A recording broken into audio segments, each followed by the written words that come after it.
તો આગળ વાત કરીએ, કચ્છમાં ફરી એકવાર ભૂકંપનો આંચકો અનુભવાયો। પશ્ચિમ કચ્છમાં ભૂકંપનો આંચકો નોંધાયો। ખાવડા નજીક આ ભૂકંપનો આંચકો અનુભવાયો છે। 3.3ની તીવ્રતાનો આંચકો મોડી રાત્રે 1:46 એટલે કે પોણા 2 વાગ્યાની આસપાસ આ આંચકો અનુભવાયો। ભૂકંપનો કેન્દ્ર બિંદુ એ ખાવડથી 31 કિલોમીટર દૂર નોંધાયો છે।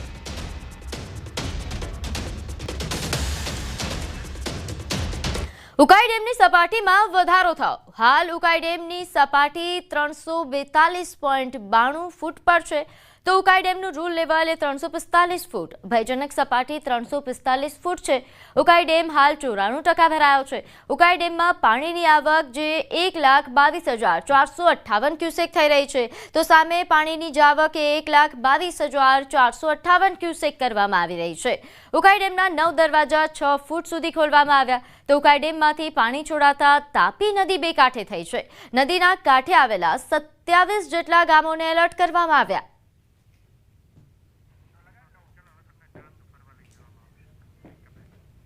તો હવે જઈએ ડાંગ કે ડાંગ જિલ્લામાં જ્યાં 2 દિવસના ભારે વરસાદ બાદ આજે વરસાદે વિરામ લીધો છે। વરસાદ બંધ પડતા કુદરતી સૌંદર્ય ખીલી ઉઠ્યું છે। ગિરાધોધ પોતાના અસલી મિજાજમાં જોવા મળ્યો છે, તો રસ્તે આવતા અનેક નાના મોટા ઝરણા પણ સક્રિય થયા છે। સાપુતારામાં વાતાવરણ ખુશનુમા બન્યું, જે પ્રવાસીઓને પોતાની તરફ આકર્ષે છે। ડાંગમાં અનેક ઝરણાઓ સક્રિય થયા છે। ડાંગના આ દ્રશ્યો જે સૌ કોઈને મંત્રમુગ્ધ કરી રહ્યા છે। નોંધનીય છે કે 2 દિવસના વરસાદ બાદ હવે વરસાદે અહીં વિરામ લીધો છે। વરસાદે વિરામ લીધા બાદ ડાંગમાં કુદરતી સૌંદર્ય એ સોળે કળાએ ખીલી ઉઠ્યું છે। ખાસ કરીને સાપુતારા કે જ્યાં પ્રવાસીઓનો ધસારો સૌથી વધારે હોય છે, ત્યાં પ્રવાસીઓને આકર્ષિત કરે તેવા દ્રશ્યો। હજુ તો ચોમાસું વિદાય લઈ રહ્યું છે, ત્યાં સુરેન્દ્રનગર જિલ્લામાં પાણીની સમસ્યા સર્જાય તેવા એંધાણ છે। સુરેન્દ્રનગર જિલ્લામાં ચાલુ વર્ષે ચોમાસામાં શરૂઆતમાં સારો વરસાદ નોંધાયો હતો, પરંતુ ત્યારબાદ માત્ર ધીમી ધારે જ વરસાદ વરસ્યો, જેને લઈને જિલ્લાના જળાશયોમાં પાણીની આવક નહિવત થઈ હતી।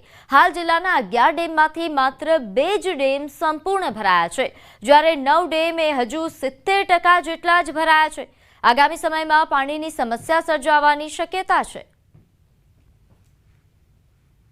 9 જળાશયો એવા છે કે જેમાં 70%થી વધારે જળાશય ભરાયેલા છે, અને 2 જળાશયો જેમ કે મોરસલ અને ફલકુ ડેમમાં મોરસલ ડેમમાં આપણે 50% પાણીનો જથ્થો છે, અને ફલકુ ડેમમાં હાલ 40% જેવો પાણીનો જથ્થો છે। સુરેન્દ્રનગર શહેરને સૌરાષ્ટ્રનું પાણીયારું ગણવામાં આવે છે, પરંતુ આ સુરેન્દ્રનગર શહેરમાં ચાલુ વર્ષે ચોમાસાની સિઝનમાં શરૂઆતમાં વરસાદ બાદ હાલ જ્યારે સમગ્ર રાજ્યમાં અતિવૃષ્ટિ જેવો માહોલ છે, ત્યારે સુરેન્દ્રનગર જિલ્લામાં વરસાદ જે છે એ ક્યાંક ને ક્યાંક ખેંચાઈ રહ્યો હોય તેવી સ્થિતિ છે। સુરેન્દ્રનગર જિલ્લામાં આવેલા જળાશયોની વાત કરવામાં આવે તો સુરેન્દ્રનગર જિલ્લામાં આવેલા 11 જળાશયો પૈકી 9 જે જળાશયો છે, આ જળાશયોમાં હાલ 30% જેટલો પાણીનો જથ્થો છે એ ખાલી છે। 70% જળાશયો ભરેલા છે। આગામી સમયમાં જો વરસાદ નહીં આવે તો પરિસ્થિતિ વધુ વિકટ બને તેવી સ્થિતિ સર્જાય તેવી શક્યતા છે। ખાસ કરીને જો વાત કરવામાં આવે તો જે સુરેન્દ્રનગર જિલ્લાના મુખ્ય જળાશયો છે, એ જળાશયોમાં ધાંગધ્રાનો ફલકુ ડેમ તેમજ સુરેન્દ્રનગર શહેરનો જે જિલ્લાનો સૌથી મોટો ડેમ છે, આ નાયકા ડેમમાં હાલ 25% થી લઈ અને 40 થી 60% જેટલી જે છે એ પાણીની ઘટ જોવા મળી રહી છે। આગામી સમયમાં જો વરસાદ ખેંચાય તો ચોક્કસથી જે છે એ પીવાના પાણીની મુશ્કેલી સર્જાય તેવી શક્યતા છે। ત્યારે ક્યાંક ને ક્યાંક તંત્ર દ્વારા આગોતરું આયોજન હાથ ધરવામાં આવે તેવી પણ લોક માંગ ઉઠવા પામી છે। અક્ષય જોશી, ન્યૂઝ 18 ગુજરાતી, સુરેન્દ્રનગર। તો આ તરફ બનાસકાંઠાનું બાલુત્રી ગામ હજુ પણ પાણીમાં ગરકાવ છે। છેલ્લા 21 દિવસથી આ ગામમાંથી પાણી ઓસર્યું નથી। શાળા તેમજ અનેક મકાનો, ખેતરોમાં પણ હજુ પાણી નથી ઓસર્યા। જનજીવન પર તેની માઠી અસર જોવા મળી રહી છે।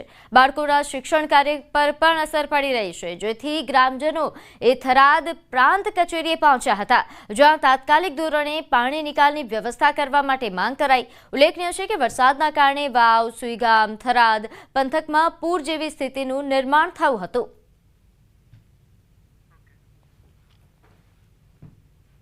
લગભગ 20 દિવસ થયા છતાં હજી પાણીનો કોઈ નિકાલ આવ્યો નથી। અમારે 18 તારીખે પણ અમે આવીને આવેદનપત્ર આપ્યું હતું, અને એસડીએમ સાહેબ પણ આવ્યા હતા, અને 48 કલાકનો અમને ટાઈમ આવ્યો હતો, પણ હજી કોઈ નિકાલ થયો નથી. અમારી શાળા બંધ છે, અમારા દવાખાના બંધ છે, હેડવાનો કોઈ માર્ગ નથી, રોગચાળો ફાટી નીકળ્યો છે. એટલે અમે ખૂબ તકલીફમાં છો. હવે અમે કોઈ કે ભૂખ હડતાળ ઉપર બેસવા આવ્યા હતા. કોઈ આરો નથી, પશુનો આરો નથી, મોણોનો આરો નથી, તો મોણોને ખાવા પીવાનું નથી. અમુક જગ્યાએ તો સાહેબ મળે છે તો ઢોરાને શું નાખે, કાંઈ મળી ગયું, બધું પાણી પડ્યું છે, ચોથી લાવીને મોણો કરીએ. સમાચારમાં આગળ વાત કરીએ ગાંધીનગરની અંબાપુર નર્મદા કેનાલ પાસે બુધવારે સાંજે સાયકો કિલર વિપુલ પરમાર પર પોલીસે ફાયરિંગ કરી મોતને ઘાટ ઉતાર્યો હતો. અમદાવાદના યુવકના મર્ડર અને લૂંટ કેસમાં રિકન્સ્ટ્રક્શન દરમિયાન સાયકો કિલરે પોલીસની રિવોલ્વર ઝૂંટવી લેવાનો પ્રયાસ કર્યો.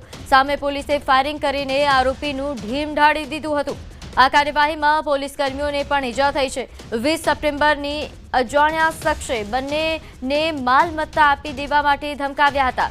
વૈભવ મનવાણી નામના યુવાને પ્રતિકાર કરતા લૂંટારાએ છરીના ઘા મારી હત્યા કરી હતી. ત્યારબાદ 23 સપ્ટેમ્બરે આરોપી વિપુલ પરમારને રાજકોટના માંડા ડુંગરમાંથી ઝડપી લેવાયો હતો.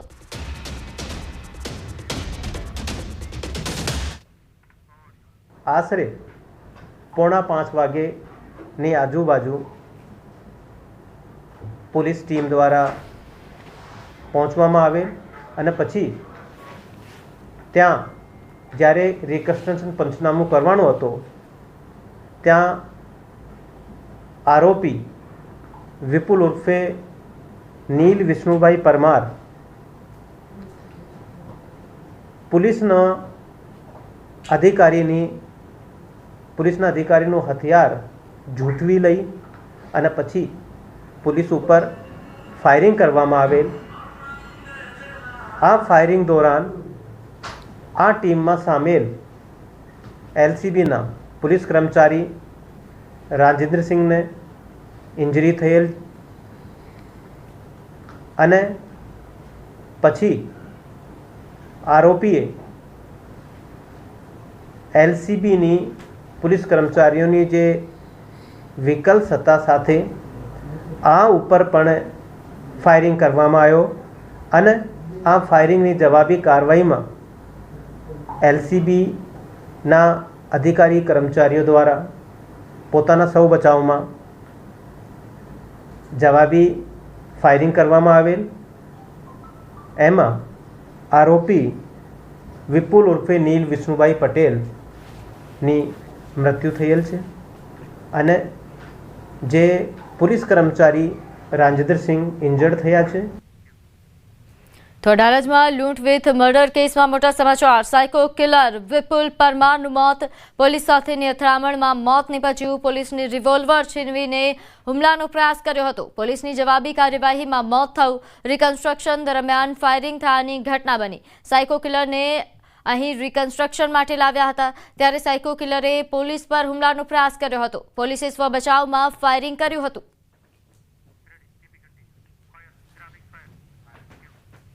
તો એન્કાઉન્ટરની ઇનસાઇડ સ્ટોરી. સાયકો કિલરને રિકન્સ્ટ્રક્શન માટે લઈ જવાયો હતો. પોલીસે તપાસ કરી હતી.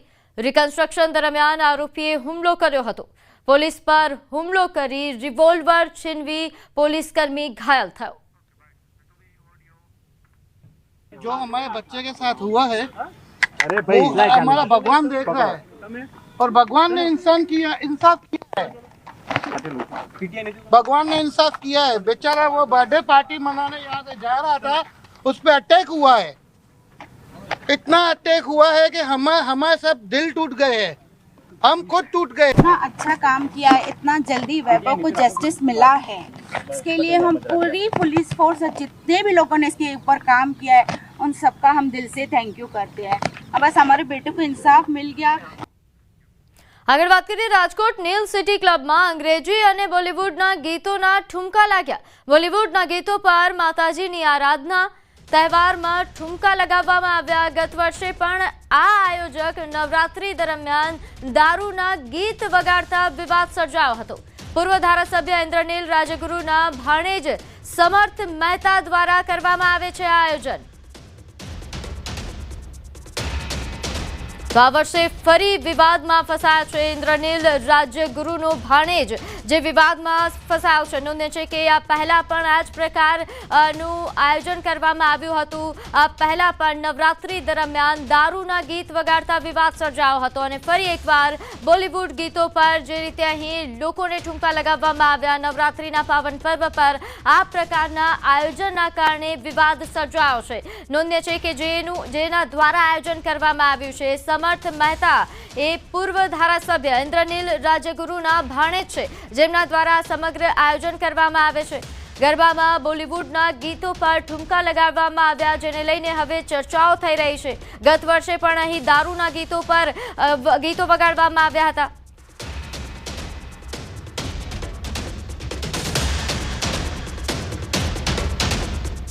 તો વાત કરીએ ગાંધીનગરમાં નવરાત્રી દરમિયાન દહેગામના બહિયલમાં થયેલી બબાલ મામલે. અસામાજિક તત્વોએ અહીં વાતાવરણ ડહોળવાનો પ્રયાસ કર્યો હતો. ટોળાએ પથ્થરમારો કર્યો. આગ લગાડવાનો પણ બનાવ બન્યો હતો. આપ દ્રશ્યની અંદર જોઈ શકો છો, બહિયલ ગામના આ દ્રશ્યો છે કે જ્યાં જે દુકાનો છે તે દુકાનોની અંદર તોડફોડ કરવામાં આવી હતી, આગ પણ લગાડવામાં આવી હતી. ઉપરાંત કેટલીક ગાડીઓ છે તેના કાચ પણ તોડી નાખવામાં આવ્યા હતા અને તેમાં પણ નુકસાન પહોંચાડવામાં આવ્યું હતું. સમગ્ર બનાવને લઈને ગામમાં જે તંગદિલીનો માહોલ સર્જાયો હતો. કેટલાક ગામના સ્થાનિક લોકો આપણી સાથે છે, આપણે તેમની સાથે વાત કરીશું. શું બનાવ બન્યો હતો ગઈકાલે મોડી રાત્રે? મોડી રાત્રે એ લોકો બધા મુસલમાન છે ને બધા અમારા અહીં આજુ બાસળ આવીને પથ્થરમારો કર્યો અને પછી અહીં બધી દુકાનો સળગાવી. શું કારણ શું હતું?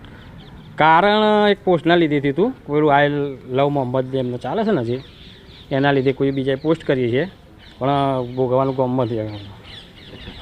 વાત કરીએ તો ગામમાં કયા પ્રકારનો હાલ માહોલ જોવા મળી રહ્યો છે? કેટલી દુકાનોમાં તોડફોડ કરવામાં આવી છે, આગ લગાડવામાં આવી છે? 6-7 દુકાનોમાં આગ લગાડવામાં આવી છે. એમાંથી અમારા ઘરની પણ એક દુકાનના આગ લગાડવામાં આવી છે. 15 લાખ જેવો માલનો બધું નુકસાન થયું છે. અમે સરકાર પાસે એટલું જ માગે કે અમને વળતર આપો. અચ્છા, કેટલા લોકોનું ટોળું હતું? કયા પ્રકારનો માહોલ જોવા મળ્યો હતો? 700 થી 800 લોકોનું ટોળું હતું. એ લોકો બહુ જ ગાળો બોલતા હતા. અમારી મા બેન બધા અહીં ઊભા હતા તો બી એ લોકો ગાળો બોલતા હતા. પથ્થર પણ એ લોકોએ માર્યા હતા. અમારું ઘર અહીં પાછળ જ છે. એ લોકોએ પાછળથી પથ્થર મારો કર્યો હતો. ટોરું એમ બોલતું હતું આઈ લવ મોહમ્મદ, આઈ લવ મોહમ્મદ એવું બોલતું હતું ટોરું. અચ્છા, ખાસ કરીને વાત કરીએ તો કોઈને ઈજા પહોંચી છે કરી? કેટલા લોકોને ઈજા પહોંચી? હા, ગામમાં અમારા 5-6 છોકરાના માથામાં પગમાં એ લોકોને ઈજા પહોંચી છે. શું માંગ છે હવે આપની? કયા પ્રકારની પોલીસ કાર્યવાહી? અમે પોલીસને એક જ માંગ આપીએ કે અમને ન્યાય અપાવડાવો. તો ખાસ કરીને જે બનાવ બન્યો છે જોઈ શકો છો આપ, જે દુકાનોની અંદર તોડફોડ કરવામાં આવી છે. આ વાત કરીએ તો કોઈપણ પ્રકારનો અનિચ્છનીય બનાવ હવે ન બને આગામી સમયમાં, તેની તકેદારીના ભાગરૂપે અહીં મોટી સંખ્યામાં પોલીસ કાફલો પણ તૈનાત કરી દેવામાં આવ્યો છે. પોલીસ દ્વારા ખાસ કરીને જે રાયોટિંગ ઉપરાંતની અલગ અલગ કલમો હેઠળ ગુનો નોંધવાની પણ તજવીજ શરૂ કરી દેવામાં આવી છે. અત્યાર સુધીમાં લગભગ 60 લોકોની અટકાયત પોલીસ દ્વારા કરવામાં આવી છે અને જે વિડીયો તેમજ CCTV ફૂટેજના આધારે પણ અન્ય લોકોની ઓળખ કરવાની કામગીરી છે તે હાલ પોલીસ કરી રહી છે. અલગ અલગ ટીમો બનાવવામાં આવી રહી છે અને રેન્જ આઈજી SP સહિતના અધિકારીઓના સુપરવિઝન હેઠળ હાલમાં ગામમાં બંદોબસ્ત તૈનાત કરવામાં આવ્યો છે. કેમેરામેન શ્રેણિક મહેતા સાથે ઋત્વિજ સોની, ન્યૂઝ 18 ગુજરાતી, દહેગામ. તો હાલ જે તે સંવાદદાતાએ જણાવ્યું કે આ સમગ્ર મામલે પોલીસ દ્વારા કાર્યવાહી કરવામાં આવી છે, પરંતુ પથ્થરમારાની ઘટના બાદ ગામના લોકોને ભારે નુકસાન. ઉત્તર પ્રદેશના લખનૌના ગુડમ્બામાં પોલીસ અને ગુનેગારો વચ્ચે એન્કાઉન્ટર. ગુડમ્બામાં ચેઇન સ્નેચિંગ કેસના આરોપીની એન્કાઉન્ટરમાં ધરપકડ કરવામાં આવી હતી. ચેઇન સ્નેચર અરવિંદને પગમાં ગોળી વાગી. આરોપીનો ભાઈ ઘટના સ્થળેથી ભાગી જવામાં સફળ રહ્યો. લૂંટારા પાસેથી ચોરાયેલી ચેઇનનો એક ટુકડો, એક પિસ્તોલ અને કારતૂસ તેમજ બાઇક મળી આવી હતી. ઘાયલ ગુનેગારને હોસ્પિટલમાં મોકલવામાં આવ્યો હતો. ઉલ્લેખનીય છે કે આ જ ગેંગે 20 સપ્ટેમ્બરના રોજ ઉદ્યોગપતિ અતુલ જૈન પાસેથી ચેઇન ચોરી હતી. લૂંટેરાનો પીછો કરતા સમયે અતુલનું મોત થયું હતું.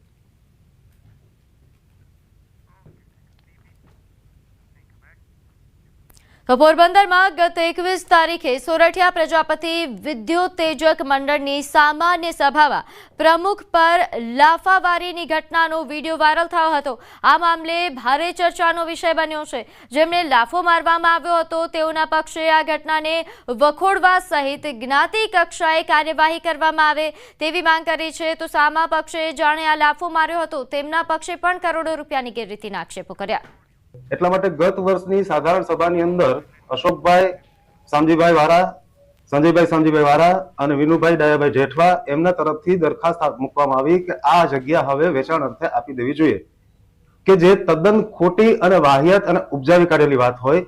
અને એટલાને માટે અશોકભાઈ મંચ ઉપર ધસી ગયા અને વિજયભાઈ પાસેથી માઇક લેવાનો પ્રયત્ન કરવામાં આવ્યો અને ત્યારે વિજયભાઈ માઇક આપ્યું નહીં અને જેથી કરીને અશોકભાઈ આવેશમાં આવી અને આ પગલું લીધું. અને એમાં મેં આ લોકોને ઉભા થઈને માઇક, જે અમારા મંત્રી છે એની પાસેથી મેં માઇક લીધું કે ભાઈ શાંતિથી રાખો ને, દરેક પ્રશ્નોના જવાબ છે અમારે શાંતિ, જ્યાં સુધી કોઈની પ્રશ્નાવલી પૂરી ના થાય ત્યાં સુધી અમારે મીટિંગ બંધ નથી કરીને મીટિંગ લાઈવ પ્રસારણ ચાલુ હતું અને દરેકના પ્રશ્નોના જવાબ દેવાના હતા. પણ એ દરમિયાન અશોકભાઈ વાળા ઉત્સાહમાં આવી અને સીધા સ્ટેજ ઉપર આવીને